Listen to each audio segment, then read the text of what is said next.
Iniciar su cronómetro. Por favor, le pido que indique su nombre completo, su RUT y que dé inicio a su exposición. Mi nombre es María Angélica Benavides Casals, mi RUT es 11.834.015-9 y doy inicio a mi exposición. Por favor. Muchas gracias. Este nuevo proceso constituyente nos trae una nueva posibilidad de adecuar nuestro ordenamiento constitucional a los tiempos actuales. Tiempos que indican que por un lado el proceso constitucional debiera recoger el ethos de nuestra República, que ha devenido en una intensa interrelación de la comunidad internacional en diversos ámbitos, y por otro lado permite perfilar lo que podemos hacer en materia internacional a futuro.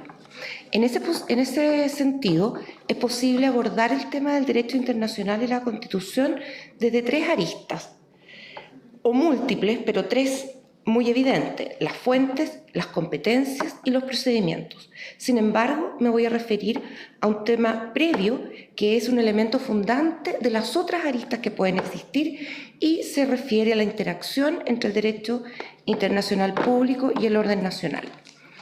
Actualmente, la Constitución, si bien no establece una norma expresa en materia de interacción entre ambos órdenes que señale jerarquía y rango, el actual artículo 5 es interpretado mayoritariamente como una norma que entregaría una relación jerárquica de igualdad entre tratados en materia de derechos humanos y la Constitución, las normas constitucionales. Esto ya que el mencionado artículo establece un freno en situación de igualdad para cualquier órgano que ejerza jurisdicción o soberanía, potestad soberana, en el fondo, en relación con los derechos establecidos en la Constitución y en los tratados en materia de derechos humanos ratificados y vigentes. Es, por tanto, una suerte de jerarquía equivalente, en el mismo orden, la que existe entre dichos tratados y la Constitución actualmente. La propuesta del Comité de Expertos, y que debe ser debatida en esta etapa del proceso constitucional, contiene una norma que permite analizar ese punto, y que es el artículo 6. En primer lugar, es necesario señalar que el derecho internacional obliga al Estado a cumplir todas las obligaciones contraídas. No es disponible para el Estado el cumplir o no una obligación convencional internacional. En el punto 1 del artículo 6 de la propuesta de la Comisión de Expertos se establece una norma que hace suya esta obligación de cumplimiento, al establecer que el ejercicio de la soberanía tiene como límite la dignidad de la persona humana y los derechos humanos reconocidos en esta Constitución y los tratados internacionales ratificados por el Estado de Chile y que se encuentran vigentes. Esto permite sostener sin duda alguna que tanto las normas en materia de derechos humanos internacionales y las normas constitucionales, tanto de dignidad y derechos, no son disponibles y ambas se encuentran en igualdad jerarquía normativa, no pudiendo aquel que ejerce actos soberanos, sea el Poder Ejecutivo, Legislativo o Judicial, disponer de alguna de esas normas violando su contenido esencial. Esta es una norma que no se diferencia de la actual y que ha dado paso a la doctrina y jurisprudencia en el sentido de una equivalencia jerárquica. Y por lo tanto pareciera ser un acierto, al menos no es un retroceso. Ahora bien, sin perjuicio de esa eventual jerarquía coincidente, lo cierto es que la jerarquía o rango no es el concepto que permite una adecuada solución al tema del respeto de los derechos humanos y derechos fundamentales, basándose en el concepto de dignidad. Las posibles colisiones, las zonas grises en el contenido de normas expresas, las diferencias aceptables en el marco entre los distintos estados en la forma que se entiende el contenido de los derechos es una realidad. Ejemplo de lo primero es lo que vivió Chile en el caso de la Ley Pascua. Sin entrar en detalles, por un asunto de tiempo, una norma internacional que pudiese tener eventual prevalencia en lo abstracto sobre una norma nacional o en relación a otra norma internacional, no siempre está exenta de dificultades al momento de ser interpretada y aplicada. Así, y dicho grosso modo, el respeto a la cultura Rapa Nui en lo referido a ciertas conductas de carácter sexual que pudiesen estar amparadas en una norma internacional, como en el Convenio 169, por desprendimiento de la obligación de su cumplimiento, podía chocar con otras normas internacionales de protección a la mujer y también con normas nacionales sobre el punto.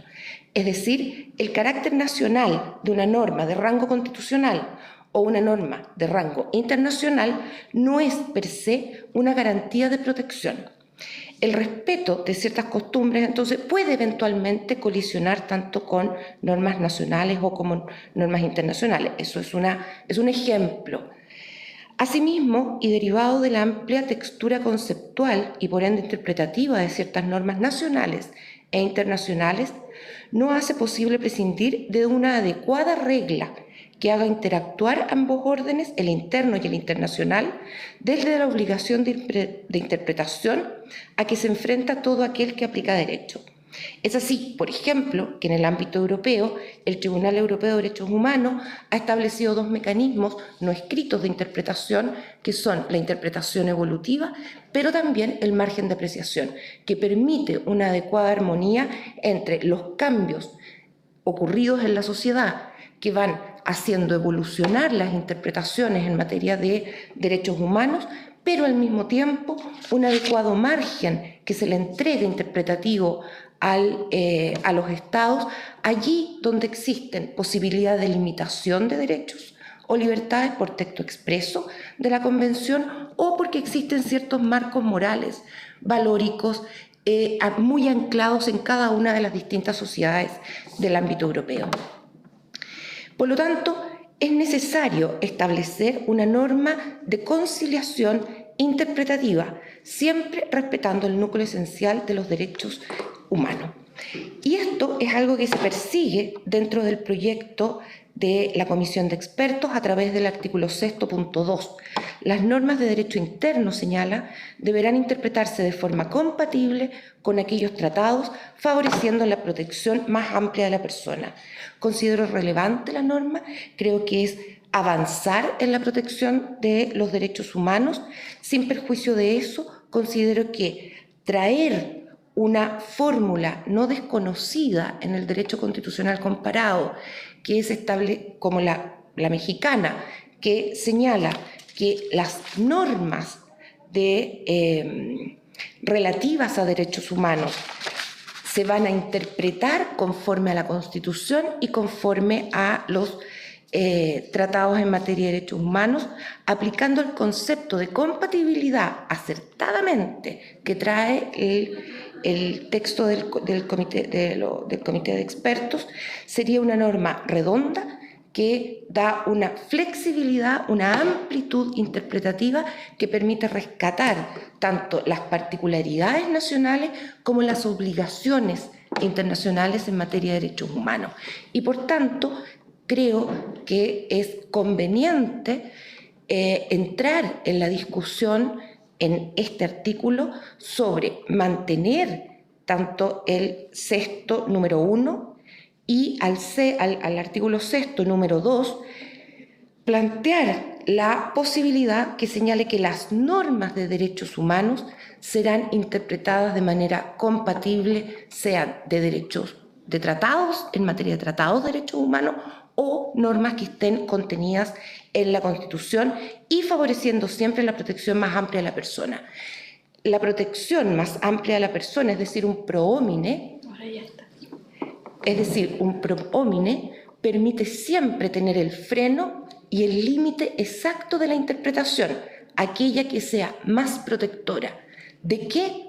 De aquella interpretación que resulte de la compatibilización tanto de normas nacionales de rango constitucional como de normas internacionales en materia de derechos humanos, permitiendo dar una salida a ejemplos como la de la Ley Pascua, pero también permitiendo que la riqueza del derecho internacional en materia de derechos humanos permee el ámbito nacional.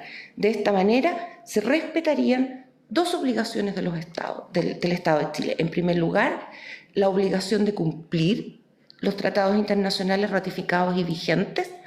Y, en segundo lugar, la obligación de cumplir las normas constitucionales en materia de derechos fundamentales. Es una norma que permite una armonía entre ambos ordenamientos. Eso. Muchas gracias. Muchas gracias. Agradezco tu presencia y participación en este acto significativo para el desarrollo de nuestra nueva Constitución. Muchas gracias. Muchas gracias a ustedes, que estén muy bien.